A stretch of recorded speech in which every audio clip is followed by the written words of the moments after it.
So today's insight was, I would say, extraordinary.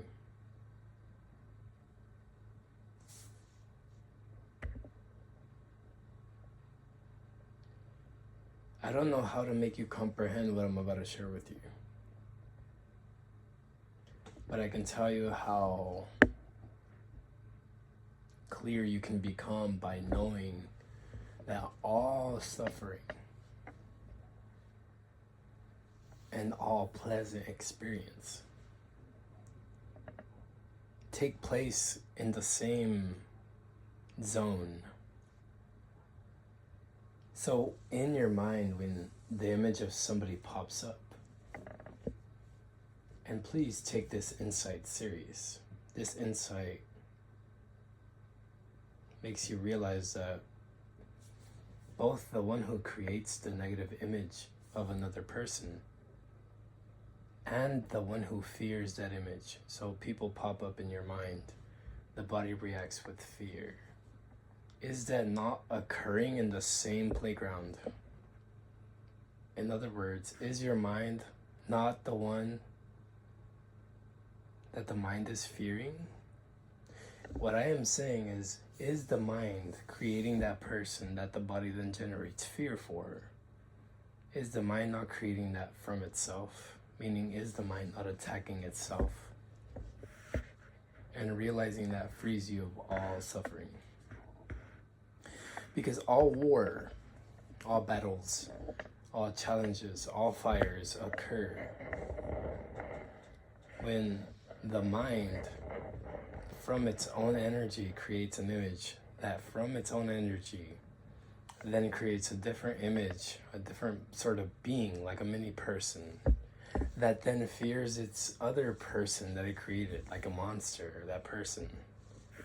When you realize this entire game is occurring within itself, and it actually has nothing to do with you, because here's the second insight. It actually happened in the opposite order. And it was while I was in the shower, simply just enjoying water flowing, I took a deep breath and noticed that the same breath I took in the morning is the same breath I took in that shower. Meaning that nothing happened. It was all just appearing. In other words, the same breath you take in the morning, know that you're just as okay when you take that breath in the afternoon. Between that period, nothing actually changed you. Events flowed. But were you not the one noticing the breath in the morning? Noticing the winds? The breeze of afternoon? When you're in the dream state, and the person that you think you are is just so different.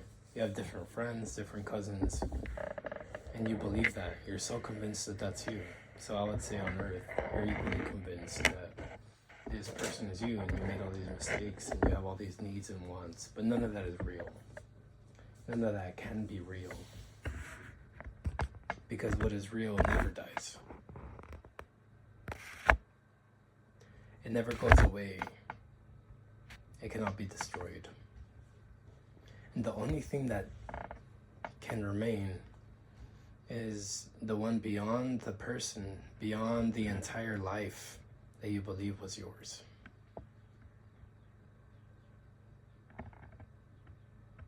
And you have to understand, once again I remind you, the next time that an image pops up in your head that causes fear, ask yourself, before the fear arose, before that entire internal battle arose, did you notice that it was like a blank screen?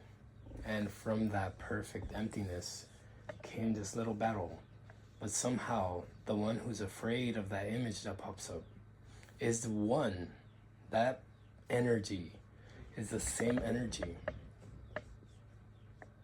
as the one who creates that intense thing that it fears. So the mind can fear itself in this silly game that you believe. The problem is that you believe yourself to be partial, but you're whole. There is no movement of the mind. You are focusing on fragmented pieces of furniture when you're the space in which all these things, even the person who appears to have sort of the knowledge of all things occurring, that entire battle, that entire conflict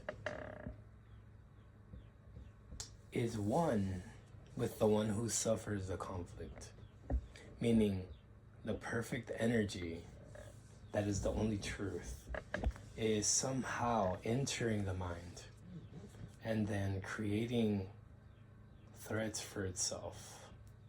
But when you find that reality to be the truth, you find it so strange that you cannot continue to identify as the scared one, and then the mind creates a mean one. Wouldn't that mean that the mind is the greatest intimidation there is? Because you can only suffer through the filter of the mind creating an intimidation and then creating a separate being who's afraid. So once again, the title of this video, this is Gurutime number 2. But the title of this video, I don't care what it is. I just know I want it to be there. Even if one person somehow made it to this part and they actually felt the truth that the mind is both the sufferer and the creator of suffering. When you find that that game is just like a game, it's playing with itself. It's like pretending, hoping that you'll notice that all of this was just happening in non-happening. The mind can't just run on its own. Its base canvas is just emptiness. So I am the spirit of emptiness, in the sense that I don't need anything. You can't fill me. I'm already full in God. I was always full. There was never fragmentation. And wouldn't the mind also be the one suffering fragmentation but then creating it? The more and more you come to realize this, the less real suffering is, because it never was.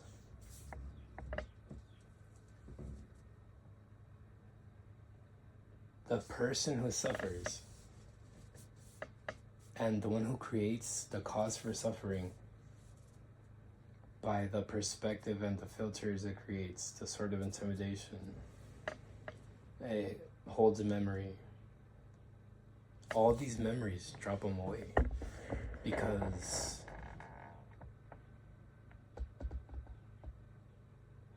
they are occurring,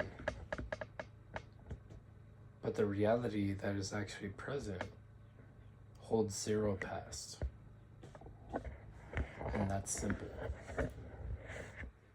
The truth is always simple. If it's not simple, there's something there, which is kind of like the mental intimidation again. It always wants to complicate the truth that the mind creates the battle zone and the one who suffers it. They're both part of the same charade. And when you realize that, you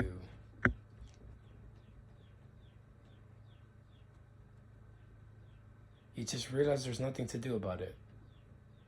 Just leave it. It's an uninteresting game.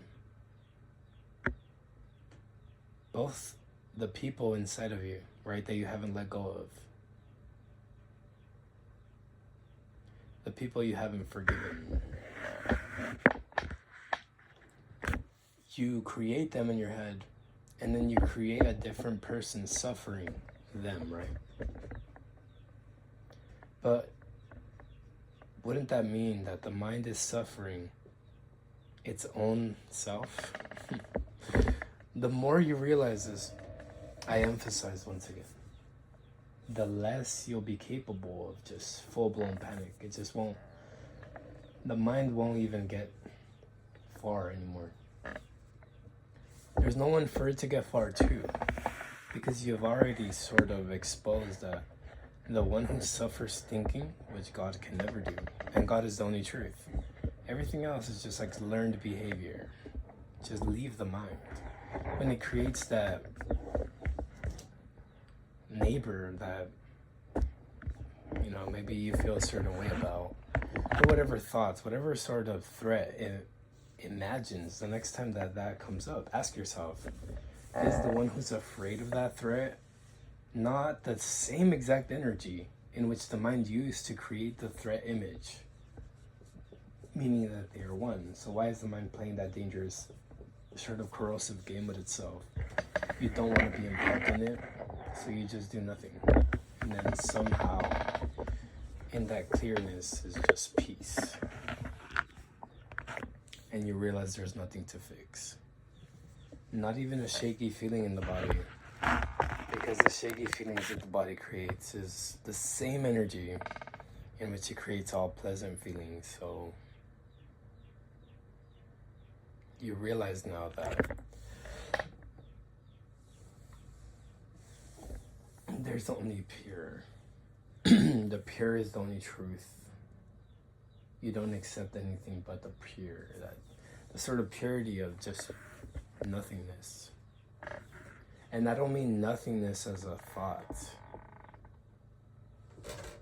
That would be an idea that's popping up.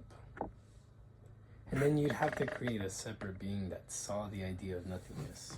So I ask you, if there was a being who perceived a thinker trying to understand and visualize nothingness, then who is he and who are you? And that's how I'll end this video. Don't worry about understanding anything I just said. Just let the words kind of be there.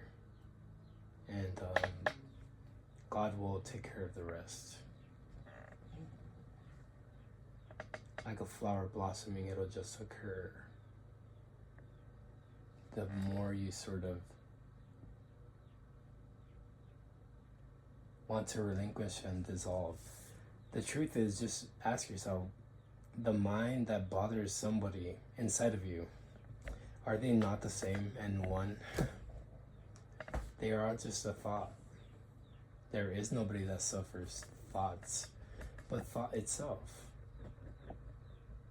So how's that for you? I'll leave you that little gem there. And blessings to you. Thank you for coming to my channel. Thank you for allowing the words to flow into you.